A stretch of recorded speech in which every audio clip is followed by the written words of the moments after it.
Terpujilah Kristus, Sang Penyelamat kita, atas anugerah yang luar biasa Tuhan nyatakan dalam kehidupan kita. Kita boleh berjumpa kembali dalam renungan harian Jumat 5 Agustus 2022. Mari bersama kita berdoa.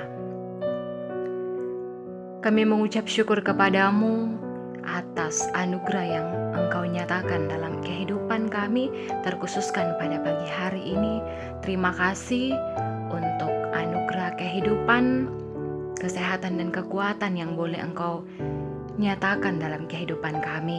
Firman-Mu akan kami baca dan kami renungkan.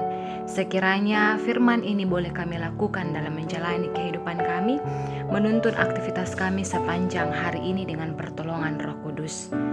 Ampuni salah dan dosa kami di dalam nama Yesus Kristus, itulah Tuhan dan Juru Selamat. Amin. Mari sahabat renungan yang terkasih, kita membuka Alkitab kita dari Kitab Yesaya pasal 10 ayat 1 sampai ayatnya yang keempat.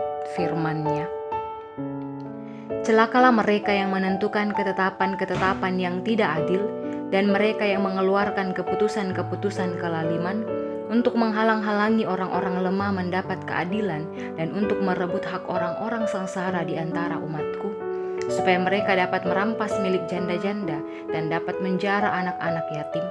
Apakah yang akan kamu lakukan pada hari penghukuman dan pada waktu kebinasaan yang datang dari jauh? Kepada siapakah kamu hendak lari minta tolong, dan di manakah hendak kamu tinggalkan kekayaanmu? Tak dapat kamu lakukan apa-apa selain dari meringkuk di antara orang-orang yang terkurung dan tewas di antara orang-orang yang terbunuh. Sekalipun semuanya ini terjadi, murka Tuhan belum surut dan tangannya masih teracung. Amin. Bapak, Ibu, Saudara yang kekasih, tema kita pada hari ini adalah ketidakmampuan kita. Dalam kehidupan ada sebuah horizon yang menjadi batas bagi kita untuk bertindak, merasa, dan berpikir. Kita memiliki ketidakmampuan untuk memahami batas-batas orang-orang yang tidak memiliki kemampuan untuk memahami batas-batas dirinya, menjadikan dia keterlaluan, atau boleh dikata seperti tidak tahu diri. Kalau kita memperhatikan apa yang terjadi di dalam dunia ini, sebenarnya masalah hidup kita itu adalah kegagalannya. Masalah hidup manusia itu terletak pada kegagalannya memahami dan menghidupi horizon yang telah ditentukan baginya. Dalam pembacaan kita, sang nabi menyatakan ucapan celaka ini kepada para pemimpin dan hakim-hakim Yehuda. Ucapan celaka itu menunjukkan rancangan khusus yang dengannya Allah mendatangkan pasukan Asyur kepada mereka. Untuk apa? Untuk menghukum semua para penegak hukum, mereka yang tidak bekerja sebagaimana mestinya, mereka yang tidak dapat mempertanggungjawabkan apa yang mereka lakukan di depan hukum. Mereka sungguh gagal memahami dan menghidupi maksud Tuhan untuk bertindak adil terhadap perkara-perkara, bukan malah memutarbalikkan hukum yang adil. Kepada mereka sang nabi menyampaikan ucapan celaka ini sebelum ia membincangkan penghiburan kepada umat Allah sendiri. Bapak, Ibu, Saudara yang kekasih, kita menyadari bahwa selalu ada kerapuhan dalam memahami kehendak dan perintah Tuhan. Juga terkadang kita tahu, namun ketidakmampuan kita untuk tetap tegak berpegang pada perintah-perintahnya. Kita tahu, tapi kita tidak melakukannya. Sebab kalau Tuhan bertindak menghukum kita, Apakah kita mampu mengalaminya? Kita tidak berdaya tanpa Tuhan. Kita tidak dapat melakukan apa-apa tanpa Tuhan. Kita menyadari Bapak Ibu Saudara yang kekasih, bahwa oleh anugerah keselamatan dalam Yesus Kristus,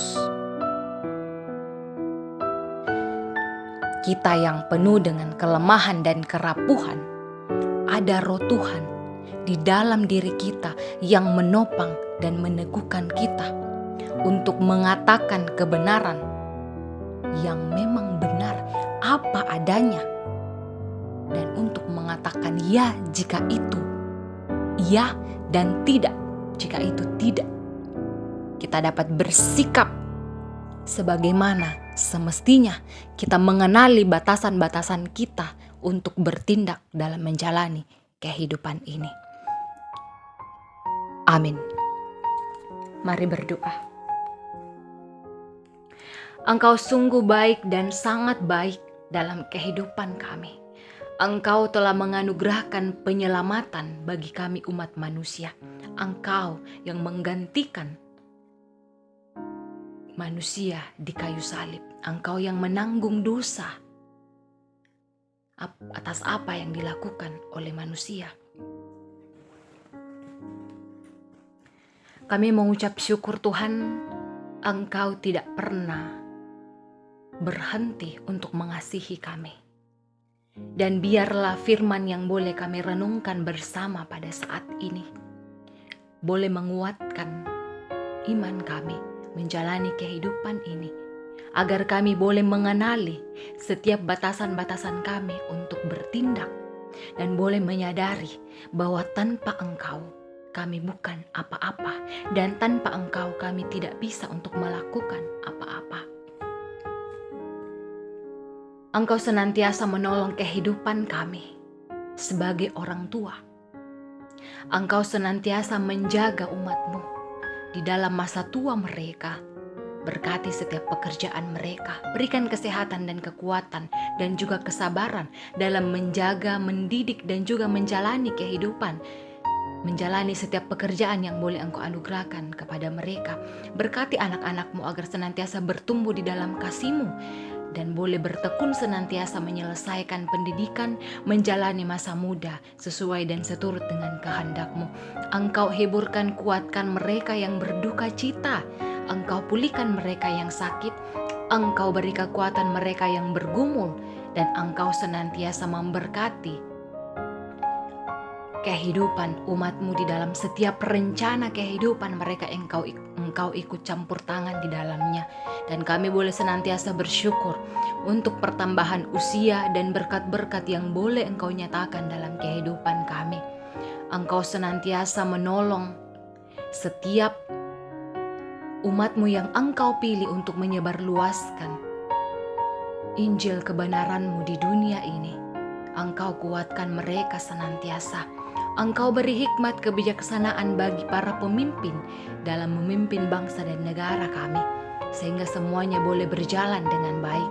Seluruh kehidupan kami serahkan ke dalam tangan pengasihan-Mu.